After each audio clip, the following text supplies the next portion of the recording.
This is Optimal Living Daily, episode 2471, Fear, How to Face It, Conquer It, and Find Freedom, by Chris Reining of chrisreining.com. And I'm Justin Malik, your personal narrator, the guy reading you blogs every single day of the year. There are a few shows where we narrate articles for you for free. Just search for Optimal Living Daily wherever you get your audio and follow or subscribe to get new episodes every day. And with that, let's get right to our next post as we optimize your life. Fear, How to Face It, Conquer It, and Find Freedom, by Chris Reining of chrisreining.com. I want to share with you, my wonderful readers, some insights into how our own life experiences have shaped the fear that all of us feel from time to time, the different levels of fear, and how we can combat fear and anxiety in our everyday lives. Let's get started.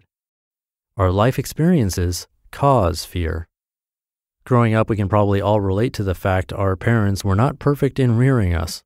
They made mistakes, hopefully learning from them, told us they were sorry, and continued to provide the love and nurturing parents are required to perform. However, some of us may have not had our needs met by our parents on a consistent basis. Now, this wasn't our fault. Perhaps it was a result of a neglectful parent or a single-parent household, even a parent dealing with mental illness. Or there was a traumatic event like a divorce, a death in the family, or abuse. Regardless of the situational event, a child experiencing one or more of these things will tend to be overly fearful and anxiety prone. I know that's exactly what happened to me. This causes a child to see the world as a dangerous, untrustworthy, and frightening place.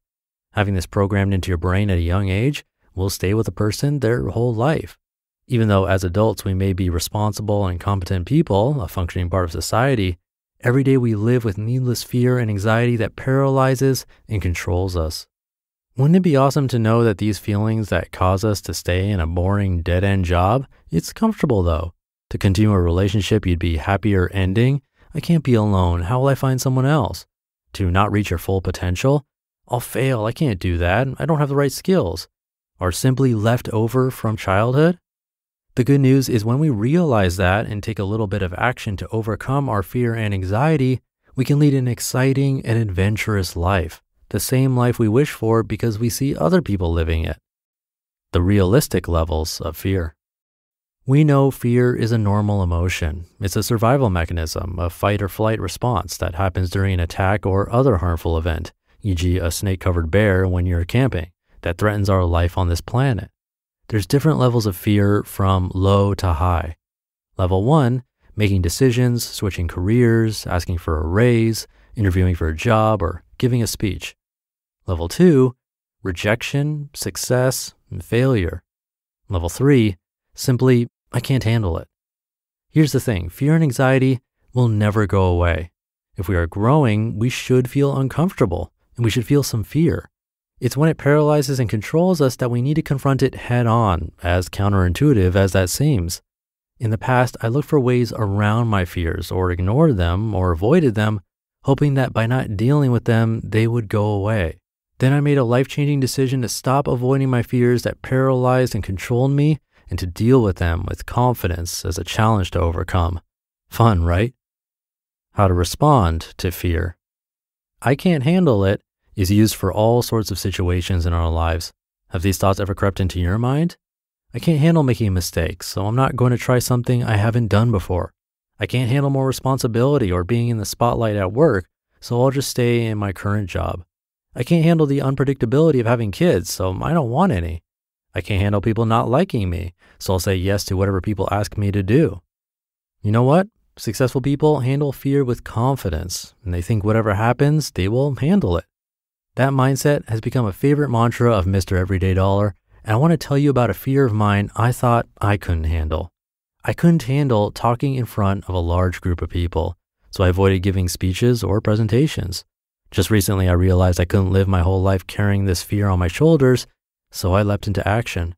I researched how to overcome a fear of public speaking and was led to a professional organization called Toastmasters that helps people develop public speaking and leadership skills. I found a local club near my home and started going to their bi-monthly meetings, ready to start giving my own speeches after a few weeks in. However, my fear and anxiety of public speaking overcame me, I started making excuses for why I couldn't give a speech. I was too busy to write one. There were too many other activities on meeting nights. Oh, I'll do it later after I get back from Argentina. Months without giving a speech turned into a year.